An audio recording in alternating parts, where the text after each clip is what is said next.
na kwa neema ya Mungu mimi ndiye nimepewa fursa hii ya kuwaletea neno la Mungu jioni ya leo. Nitaomba kwa dakika moja, alafu baada ya hapo nitawapa neno lake Bwana. Haya, tuombe. Mungu Baba, tunakushukuru sana kwa jioni ya leo. Tunakushukuru sana kwa ajili wewe uliyoumba mbingu na nchi na kila kitu ambacho kiko ndani yake.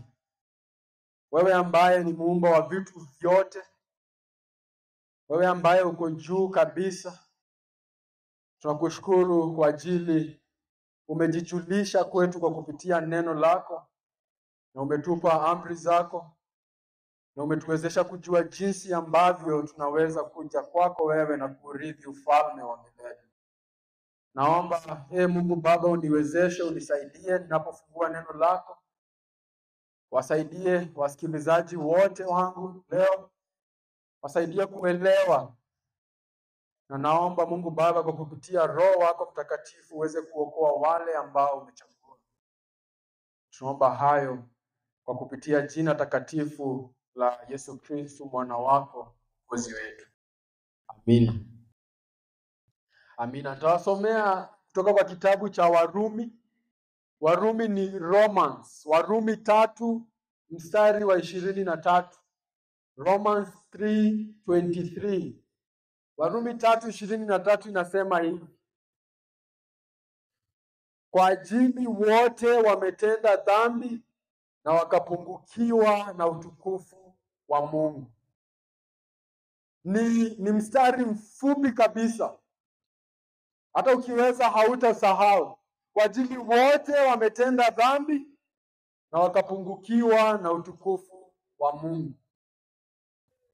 Yaani Mungu anatuangalia sote kutoka mbinguni, anatuangalia sote kama binadamu, weusi, weupe, wanono, webamba, warefu, wafupi, wazee, vijana, wazungu, wa Afrika. Anasema nyote mko na kitu kimoja. Kuna kitu kimoja ambacho nyote mko nacho, kitu ambacho kinawashikanisha nyote, kitu kimoja ambacho Mungu anaweza sema kuhusu kila binadamu, kwamba wote wametenda dhambi na wakapungukiwa na utukufu wake. Sote, wewe na mimi, mapasta, washirika, wezi, washerati, walevi, wote wametenda dhambi wakapungukiwa na utukufu wa Mungu. Hata yule nyanya ambaye ameketi kwake hana ugomvi na mtu. Yule nyanya amekaa tu kwake, analima shamba yake, anakula jioni, analala, ametenda dhambi na akapungukiwa na utukufu wa Mungu. Sote kama binadamu tumekiuka amri zake Mwenyezi Mungu. Sote tumevunja sheria zake. Biblia inasema hakuna mzuri hata mmoja, hakuna. Hata mabishop, hata pope,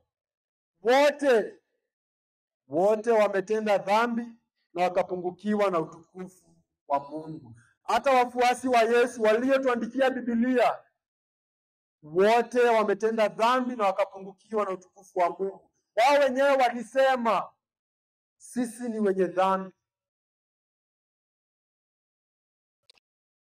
Hiyo ni jambo la maana sana wewe kulielewa. Ni jambo la maana sana kulielewa, kujihusu kwamba wewe mbele zake Mwenyezi Mungu, wewe ni mwenye dhambi. Wewe ukisimama mbele ya Mungu mtakatifu leo, wewe ni mwenye dhambi. Wewe umevunja amri zake, wewe umekiuka sheria ya Mwenyezi Mungu. Wewe umetenda dhambi na ukakiuka amri zake Mwenyezi Mungu, na hivyo basi ukapungukiwa na utukufu wa Mungu. Jambo la pili nataka muelewe ni hili: Mungu Baba huyu mtakatifu, huyu ambaye aliye juu zaidi ya yote, hakutuacha kwenye dhambi zetu. Huyu Mungu ni mzuri. Huyu Mungu ni mzuri sana sana sana na amejawa na huruma nyingi, lakini kwanza anakwambia wewe na mimi umetenda dhambi, umepungukiwa na utukufu wangu. Kisha anasema kwa hilo kitabu cha Warumi 6 mstari wa 23, Romans 6:23. Hivi ndivyo anasema, najua mnajua hii. Anasema mshahara wa dhambi ni mauti. Anatuangalia sote, anasema nyote mmetenda dhambi, mmepungukiwa na utukufu wangu. Kisha anasema kwa ajili ya hiyo mshahara wenu ni mauti. Anasema nyote mmevunja sheria yangu, na hivyo basi mshahara wa dhambi zenu, mshahara wa dhambi hizo ambazo mmezifanya ni mauti. Sababu ni moja pekee ambalo linapeleka watu jehanamu. Kifo hiki ambacho tunaongelea, mauti haya ambayo tunaongelea ni jehanamu. Na sababu ni moja pekee inapeleka binadamu jehanamu. Sababu ni moja. Wote wametenda dhambi, wakapungukiwa na utukufu wa Mungu. Na hivyo basi mshahara wa dhambi zao ni mauti. Jehanamu ni mshahara wa dhambi. Shetani apeleki watu jehanamu. Shetani hata kutokea usiku akuvute akupeleke jehanamu. Kile ambacho atajaribu sana kufanya ni kukuweka kwenye majaribu ili utende dhambi. Kwa ajili anajua hilo pekee. Hiyo pekee ndiyo silaha ambayo anayo kukuleta chini. Jehanamu, wale ambao wataenda jehanamu, wale ambao wako jehanamu sasa hivi, na wale ambao watakao waenda, na kuna wengi sana hata wanaenda sasa hivi tunapoongea, wanaenda kwa ajili moja. Sababu ni moja, wamevunja sheria yake Mwenyezi Mungu na wanapokea malipo ya dhambi zao. Lakini kumbukeni vile ambavyo niliwaambia, Mungu amejawa na rehema. Huyu Mungu ni wa upendo. Huyu Mungu amejawa na huruma nyingi sana. Na kwa hiyo neno ambalo nimewasomea Romans 6:23 haachii hapo. Hasemi tu mshahara wa dhambi ni mauti kisha anaacha. Huo mstari hauishii hapo. Anasema mshahara wa dhambi ni mauti, kisha anasema lakini. Kisha anasema lakini. Anasema nyote mmetenda dhambi, na mshahara wenu ni mauti, lakini. Anasema lakini zawadi ya bure ni maisha bila mwisho, ama uzima wa milele ndani ya Kristo Yesu Mwokozi wetu. Anasema nyote mmekiuka amri zangu, nyote mmenichukiza, nyote mmevunja sheria zangu, na kwa ajili hiyo mnastahili mauti, mnastahili jehanamu. Lakini ako na zawadi, na zawadi hii ni ya bure, haulipishwi, hauitishwi sadaka. Akwambie panda mbegu ndio urithi ufalme wa milele. Akwambie enda mlimani siku 40. Haulipishwi, ni bure kabisa. Anasema zawadi ni ya bure. Mungu anaipeana bure. Na ni zawadi gani hiyo? Uzima wa milele na milele. Ndugu zangu, uzima wa milele na milele. Wewe na mimi hauwezi kuongeza hata siku moja kwa maisha yako. Hauwezi kuiongeza hata dakika moja. Hata ungekuwa na pesa zinatoshanaje, hauwezi kununua uhai. Hauwezi kuzidisha maisha yako hata dakika. Lakini Mungu anasema, mimi nakupa uzima wa milele. Mimi nakupa wa milele na milele, hauna mwisho, maisha bila mwisho. Na anasema ni bure. Mimi sikuitishi chochote. Nakupa uzima wa milele, na ni zawadi ya bure kutoka kwake Mwenyezi Mungu. Na Mungu anasema zawadi hii ya bure, uzima huu wa milele na milele, unapatikana mahali pamoja peke yake. Anasema mshahara wa dhambi ni mauti, lakini zawadi ya bure ni uzima wa milele na milele ndani ya Kristo Yesu Mwokozi wetu. Hapo pekee Uzima wa milele upatikani mahali pengine popote. Hakuna dini mbili zinakupeleka mbinguni. Hakuna Kristo na Mohamed. Amesema njia ni moja. Kwa jinsi hii Mungu aliupenda ulimwengu akamtoa mwana wake wa pekee. Biblia inasema ni wa pekee, sio wawili. Hana wawili. Anasema wa pekee, ili amwaminie asipotee, asiende jehanamu, bali awe na nini? Awe na uzima wa milele, life eternal, everlasting life. Ndugu zangu, mimi naambia uzima wa milele sio upuzi. Hizi sio hadithi. Mimi nakwambia, mimi na wewe tukikufa, na hilo laweza kutendeka hata sasa hivi. Naweza anguka sasa hivi hapa. Namsikia yule kijana alikuwa anaongelesha jana, hapatikani tena. It is very wewe unaweza aga leo, hata sasa hivi, hata dakika nyingine inakuja, haujui. Lakini mimi nakwambia, utakapofunga macho dakika yako ya mwisho, utaenda katikati ya mahali kuwili, sio tatu, mahali kuwili, jehanamu ama mbinguni, uzima wa milele na milele. Ni mauti ama maisha ya milele na milele. Na huu uzima unapatikana ndani ya Kristo Yesu na ndani yake pekee. Alisema, mimi ndiye ukweli, mimi ndiye uhai, mimi ndiye njia. Na akasema hakuna, sikizeni, akasema hakuna atakayeenda kwa Baba bila kunipitia mimi. Hakuna hata mmoja. Alisema yeye pekee ndiye njia, ni Kristo, ni Yesu Kristo. Hakuna wawili waliokufa msalabani, ni mmoja. Yesu alikuja duniani akaishi maisha matakatifu ambayo wewe ungeweza kuishi. Mimi na wewe ni wenye dhambi. Kristo Yesu mwana wa Mungu akakuja na akaweka sheria ya Mungu yote, akatimiza sheria ya Mungu. Kisha huyu mtakatifu wa watakatifu akaenda msalabani, akakufa kifo cha wenye dhambi.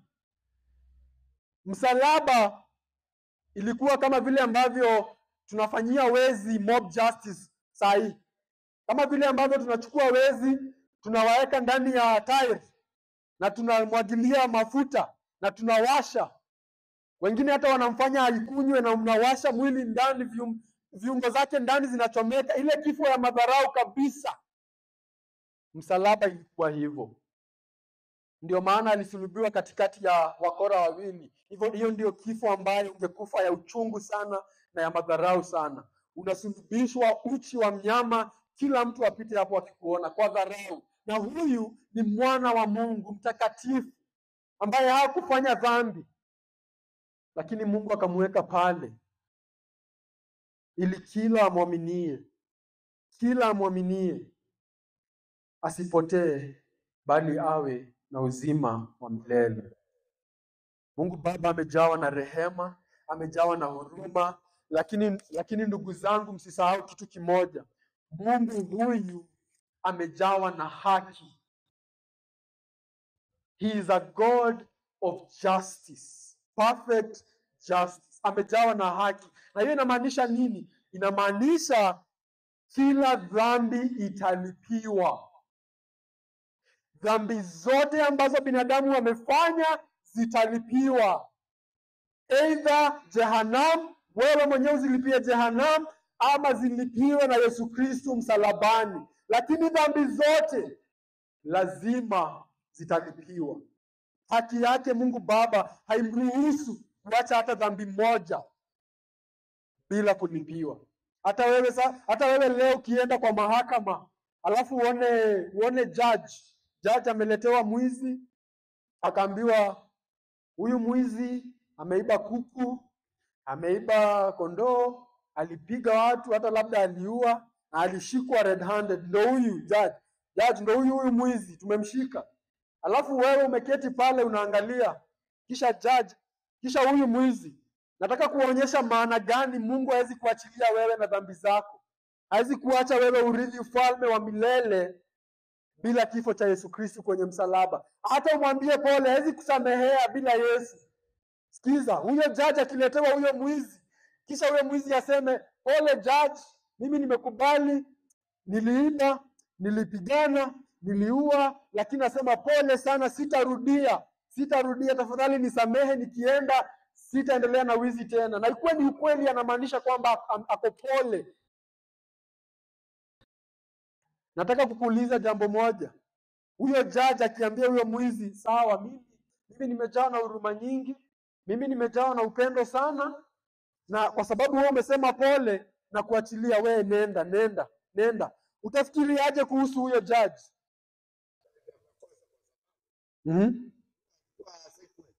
Alikuwa ashikwe, si ndio? Sheria, justice, ama ile ambayo tunaita haki, inaitisha kwamba kila ambapo sheria inavunjwa lazima kukuwe na malipo. Hiyo ndio inaitwa justice. Sheria ikikiukwa lazima kukuwe na malipo ya hiyo sheria kuvunjwa. Na kwa hivyo Mungu hawezi kuwa mwenye haki kama atakuacha tu bila dhambi kulipiwa. Huyo judge sio mzuri na hana haki, kwa sababu amemwacha huyo mwizi bila malipo yoyote. Na ndio maana kuna katiba, ndio maana kuna haki nchini mwetu, kwamba hawezi fanya makosa na utoroke tu nayo.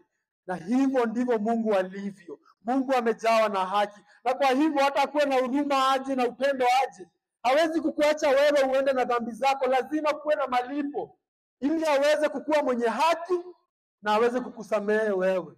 Na ndio maana Yesu Kristo akaja. Yeye hakuwa na dhambi yake ya kulipia, akaenda msalabani, yeye akafa kifo cha wenye dhambi. Na sasa Mungu anaweza kukusamehea wewe na abaki kuwa mwenye haki kwa ajili deni yako imelipiwa. Mtu angekuja hapo kotini kwa huyo mwizi aseme, judge, mimi nataka kulipia huyu mwizi hii fine, hizi vitu zote ameiba, mimi nalipa, mwachilie. Angelipiwa, huyo judge anaweza fanya ile ambayo ni haki na amwache aende. Kwa ajili ya nini? Kwa ajili amelipiwa. Hiyo ndio inaitwa justice, hiyo ndio inaitwa haki. Na sasa Mungu amejawa na haki, perfect justice. Ndio maana Yesu akaja. Ndio maana msalaba ni jambo kubwa sana. Ndio maana kila kanisa liko na msalaba hapo mbele, kwa ajili bila msalaba huo hakuna msamaha wa dhambi. Hakuna msamaha wa dhambi. Na Mungu anasema, hivi ndivyo jinsi ambayo nimeonyesha upendo wangu kwa binadamu. Hivi ndivyo ambavyo nimependa ulimwengu. Sijawaacha waangamie kwa dhambi zao. Mimi mwenyewe nimeona kwamba siwezi wasamehe bila gharama, na mimi nikaitoa hiyo gharama, nikamtoa mwana wangu wa pekee. Na akasema, mwamini huyo atakuleta kwangu, mwamini huyo utapata uzima wa milele. Mkane huyo, mkatae huyo, utaangamia ndani ya dhambi zako. Hakuna mtu ambaye anaenda jehanamu kwa ajili alikuwa mbaya kuliko wengine. Sote ni wenye dhambi, sote. Mimi na ule mserati yako huko, ule ambaye aliua mtu jana, hatuendi jehanamu kwa ajili, tunaenda jehanamu kwa ajili moja, sababu moja, na tunaenda jehanamu moja, sio mbili. Sote ni wenye dhambi, na kila ambaye anaokolewa haokolewi kwa uzuri wake, anaokolewa kwa sababu moja: Yesu Kristo alikufa msalabani. Na hivyo basi dhambi zako zinasamehewa kwa gharama ya mwingine, kwa ajili ya mwingine aliyekufa kwa niaba yako. Na hiyo ndiyo injili tumewaletea. Mimi nawaambia wakazi wa Mogene, kile ambaye ananisikia sasa hivi, kwa nini uangamie? Kwa nini upotee? Mungu amekupa suluhisho. Mungu amekwambia kwa neno lake, hii ndiyo njia ya kuepuka mauti. Ni Kristo. Mwamini Kristo. Mwamini Kristo. Puuza Kristo, puuza kile ambacho nasema, na siku inaja. Siku ya kiyama inaja. Na mimi nakwambia, kama ilivyo siku za Noa, kama ilivyotendeka, walipuuza, walicheka, waliendelea na shughuli zao, waliendelea kuoa, biashara zao. Na hiyo siku ilikuja mwishowe. Mimi nawaambia, siku ya kiyama inakuja, inawadia. Mungu amesema na hadanganyi. Na amesema kuna njia moja ya kuepuka. Kuna njia moja ya kuepuka jehanamu. Kuna njia moja ya mbinguni. Na ni njia moja pekee. Hauhitaji kusumbuka, ni njia gani, ni kanisa gani, nifanye nini, ni dini gani? Njia ni moja. Na hiyo njia ni Kristo Yesu Mwokozi wetu, mwana pekee wa Mungu, aliyezaliwa kwa Bikira Maria, akaishi maisha matakatifu, kisha akaenda msalabani kwa ajili yako mimi na wewe, akafa kifo cha wenye dhambi, kisha mwishowe akasema yote yamekwisha, gharama yote imelipiwa, deni yote imelipiwa. Kisha akafufuka siku ya tatu na kuambia wafuasi wake, nendeni sasa mhubiri, endeni waambiwe, kila mtu aambiwe, wote waambiwe kwamba yeyote atakayeamini anaokolewa, yeyote atakataa kuamini anahukumiwa. Na hivyo ndio wafuasi wa Yesu waliendelea kufanya, wakafa, wengine wakaenda jehanamu, wengine wakaenda mbinguni, na sisi pia tunafanya hivyo hivyo, na wengine watakuja baada ya sisi kufanya hilo hilo mpaka mwisho wa dunia, kuambia watu, tubu dhambi zako, amini Yesu Kristo. Kosa kutubu, potea na uangamie. Potea na uangamie. Njia ni moja, Kristo Yesu. Njia za kwenda jehanamu ni nyingi mno. Kuna usherati, kuna ulevi, kuna wizi, kuna kusengenya, kuna chuki, kuna kuua. Njia za jehanamu zimejaa ni nyingi. Lakini hauhitaji kusumbuka kuhusu njia ya mbinguni. Ni moja tu. Ni Yesu Kristo. Yesu Kristo Mwokozi wetu. Muamini huyu pekee ambaye ni Mwokozi wa wenye dhambi. Mfuate huyu, mpende huyu, muombe huyu pekee, aje akuokoe, aje akubadili, aje akufanye kiumbe kipya. Mimi sijakuja kukwambia acha ulevi, mimi sijakuja kukwambia acha kuiba. Mimi nimekuja kukwambia muamini Yesu Kristo anayeweza kuwezesha kuacha hiyo pombe. Mimi pia nilikuwa naipenda sana. Nilikuwa naikunywa sana kila siku. Ndugu zangu hapa wanajua mimi nilikuwa mlevi kila siku. Nilikuwa nayafanya yote, nilikuwa nashikisha. Lakini Yesu Kristo aliponiokoa, sikuhitaji kuambiwa wacha. Utakatifu wa Mungu ulipojulishwa kwangu, nilipoona utakatifu wa Mungu na dhambi zangu, kila kitu kilibadilika. Akanifanya kiumbe kipya. Na sasa hivi naweza kusimama mbele yenu niwaambie kwamba mimi nilikuwa mahali ambapo mlipo, mateka kwenye dhambi, mmeshikwa na dhambi, bila kujua utajitoa aje. Na nilimlilia Yesu Kristo. Nilimlilia Kristo Yesu. Na alikuja alinitoa kwa dhambi. Na sasa hivi unaniangalia unasema na kudanganya kwa ajili haikai ukweli. Lakini mimi naambia ukweli wa mambo kwamba Yesu Kristo anaweza kubadili mioyo za binadamu. Kristo Yesu anaweza kuvunja hiyo minyororo ya dhambi na kuweke huru na akupe uzima wa milele mwishowe. Lakini inaanza na kumwamini yeye na kumlindia yeye. Aje akuhurumia, akusaidie. Kwa ajili bila yeye wewe umeangamia. Hauna hope, hauna tumaini. Bila Yesu hauna tumaini. Na mimi nawaambia Yesu habagui. Alisema njooni nyote mliolemewa na mizigo mizito. Alisema nyote njooni na nitawapumzisha. Nyote mliolemewa na mizigo ya dhambi, nitawapumzisha. Muamini huyu Kristo. Kimbilie huyu Kristo. Atakupa hata furaha na amani. Atakusaidia kwa haya maisha na akupokee kwa maisha ambayo yanakuja. Nikimalizia acha niwaambie kitu kimoja kisha niombe na kumalizia. Ile kitu ambacho itakuzuia wewe kuja kwa Yesu hata sasa hivi, hata siku ya leo ni moja.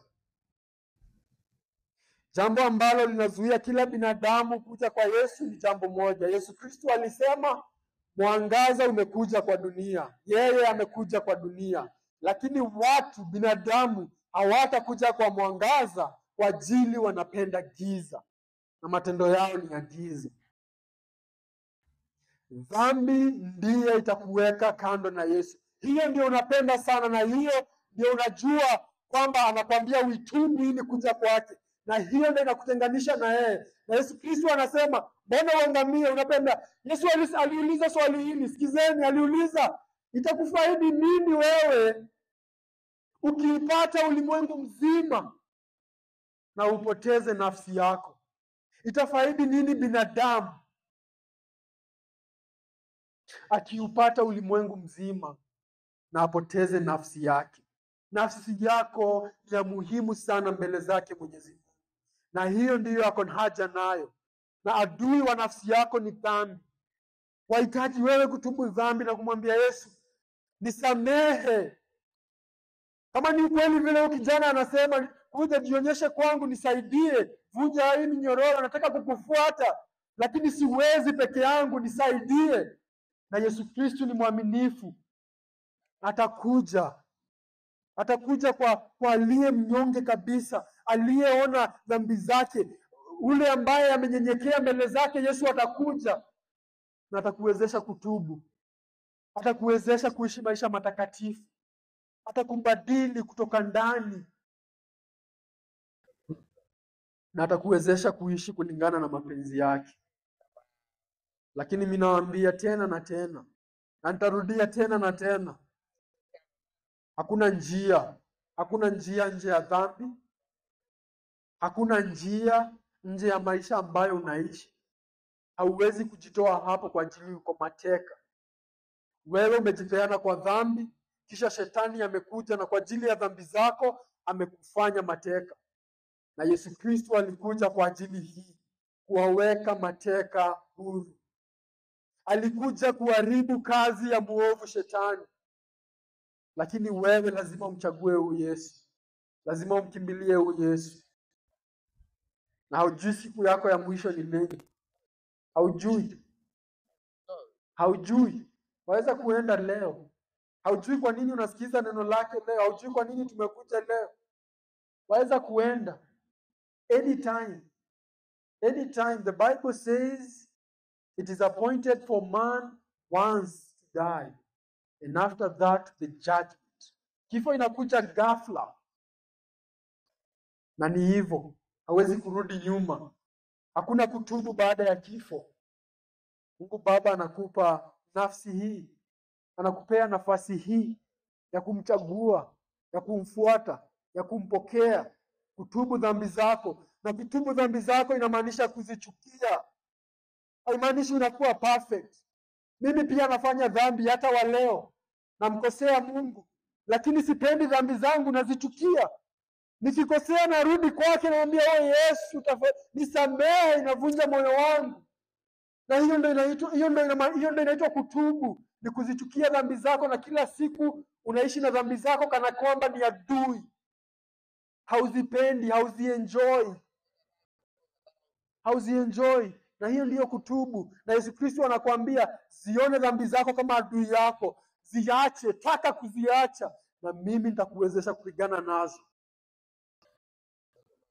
Wale wote wanaenda mbinguni, wale wote wanaenda jehanamu, wote ni wenye dhambi. Lakini tofauti ni kwamba wale wanaenda mbinguni wanapigana na dhambi zao, njia ambayo ni nyembamba. Yesu alisema kuna njia mbili. Kuna njia nyembamba na kuna njia pana.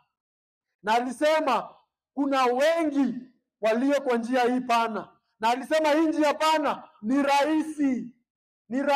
Ni kufanya kile ambacho unataka. Ni rahisi, twende. Na akasema mwishowe ni mauti. Na akasema ni rahisi na ni wengi walio ndani ya hiyo njia. Kisha akasema kuna njia nyingine, hii ni nyembamba. Na akasema ni ngumu. Hiyo ndiyo kupigana na dhambi, ni ngumu, ni kujinyima, ni kupigana na dhambi. Na akasema ni wachache watakaoipata. Na akasema mwishowe uzima wa milele na milele. Na mimi nakuita wewe utoke kwa njia ambayo ni pana, uje kwa njia ambayo ni nyembamba. Njoo kwake Yesu, atakuokoa. Njoo kwake Yesu, atakubadili. Njoo kwake Yesu, atavunja minyororo ya dhambi. Njoo kwake Yesu na utajua maana ya maisha. Maisha nje ya Yesu haina maana. Haina maana yoyote. Ni kuishi tu aimlessly. Ukiingia ndani ya Kristo, Mungu Baba anakupa maisha mapya. Anakupa purpose. Anakuwezesha kujua mapenzi yake hata kwa maisha yako wewe personally, wewe mtu binafsi. Anakuonyesha hii ndiyo njia nataka utembee. Hivi ndivyo nataka unionyeshe kwa wengine. This is how I want you to serve me. Hivi ndivyo nataka unitumikie. Lakini naanza pale msalabani kusema mimi ni mwenye dhambi. Na mimi nastahili hukumu ya Mungu. Mimi nastahili jehanamu. Mimi nastahili mauti. Lakini Mungu Baba ulisema, wewe mwenyewe ulisema kuna zawadi ya bure. Na ukasema zawadi hii ya bure ni uzima wa milele na milele, na ukasema itapatikana wapi? Ndani ya Kristo Yesu mwana wako. Na mimi nimemwamini Yesu Kristo. Nampokea, kuja nisamehe, nisaidie, niwezeshe kumfuata huyu Kristo ambaye pekee ni mwokozi wa wenye dhambi. Mimi nawashauri na naachia hapo, na washauri tena na tena, na nawauliza hili swali: mbona upotee? Mbona uangamie? Mbona uangamie? Mungu akwambii jaribu kukua mzuri. Mungu akwambii jibadilishe. Hapana. Pale hivyo kuna hospitali pale, nilimhubiria yule mama pale kwa ile kona, sikumbuki jina lake.